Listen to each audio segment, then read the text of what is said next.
What's up, YouTube? This is Too Raw for TV. All right, so um, as we all know, Team USA men's basketball won Olympic gold against France in the championship round, championship game, whatever you want to call it. And in the last two games, Steph Curry put on a remarkable display. A remarkable display. He was hitting shots, the likes of which only we've seen him do on any consistent level of his generation ever, really. Some of the shots he was making. The spot up threes, off the dribble, fading back. He's just an amazing basketball player, especially from the offensive end. And doing it with coverage on him. Just unbelievable shot making. And if it wasn't for him, Team USA wouldn't have even won the bronze, let alone the gold. But they gave it to LeBron James. Okay. And a lot of us disagree with that. Yeah, he had the numbers, right?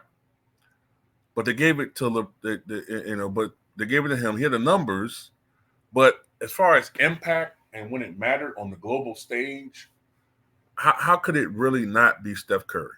Steph Curry stole that award. The better story, if the media wasn't sucking who off so much, was Steph Curry, because Steph Curry had never won Olympic gold until this past weekend.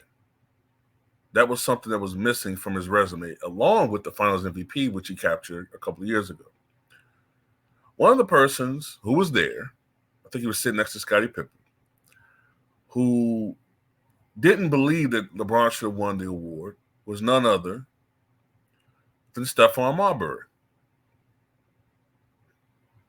Matter of fact, Stephon Marbury wrote on Instagram that, quote, they gave the MVP to the wrong player.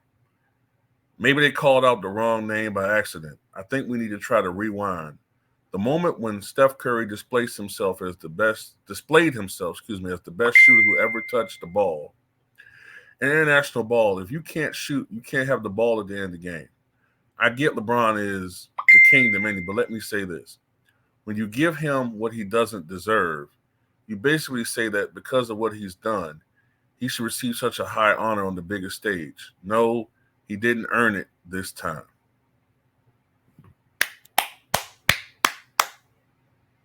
Glad somebody has the balls to tell the truth. Didn't the guy score 60 points in the last two games? Didn't he knock down 17 three-pointers in the last two games on a very high percentage? And not just open threes, but, contested, off the dribble, fading back. You know what I'm saying? Against top-tier defense. You can't argue, he was doing against some. No, he's doing against the best players on other teams, other countries. This is the best the world has to offer. And come on, man. How did he not get it? So this is my argument then. This is my argument to people who keep saying, yeah, Steph Curry put up the shots, but LeBron had the better numbers, the rebounds, and the passing and the assists and all of that, right? The all-around game. So that's why he should have got it. Okay, so if that's how you feel, right? If that's how you feel, then whenever people call Steph Curry the greatest point guard, and then I point out, well, wait a minute. Magic's the greatest point guard because Magic was a better facilitator, which is what a point guard does. Magic could dominate a game without scoring. Steph can't do that. Magic could dominate a game with rebounding, with playmaking, with timely buckets, facilitating, being a floor general, getting guys in position where they're most effective, making players around him better. A real guy that made players around him better, along with John Stockton, along with Kevin Porter. Not the Kevin Porter that's a disgrace. The Kevin Porter played in the 70s and 80s with the likes of the Detroit Pistons and the then Washington Bullets and the then New Jersey Nets. That Kevin Porter. Jason Kidd. That level. That's a point guard. But when I make that argument, you don't want to hear that. But it's a convenient argument when you want to put the king in there. Oh, he does the other things better than Curry, not just scoring. But when I'm bringing up Magic, then you don't want to hear that. See the bias and see the consistency with me? Now, all around, LeBron James is a better player. But in this tournament, down the stretch, Steph Curry should have won this award. Just like Charles Barkley was the best player as far as they didn't have this award back then, but if they did in 92, Charles Barkley was the best player for Team USA. And for those of you who keep talking about Michael Jordan only shot 45% from the floor, and he took the most shots and all that. Well, did you know what Michael Jordan was? Ask Charles Barkley, ask Scottie Pippen, ask Clyde Drexler, ask all those guys, Pat Ewing, ask them all. Malone. Michael Jordan really was over there for the experience more than playing basketball. I mean, the dude was burning the candle on from both ends, getting very little sleep, maybe an hour's sleep a day, staying out all types of night, playing cards, having fun. I mean, he really was kind of on fumes playing over there. Remember, he told somebody, I forgot, he told one media member over there in Barcelona that had he not been motivated to be the first player since Bill Russell's Celtics to win 3 in a row. Remember, they had just repeated. His goal was to do something that Bird and Magic never did, which was win 3 in a row. Had he not been motivated by that, he would have retired in 92.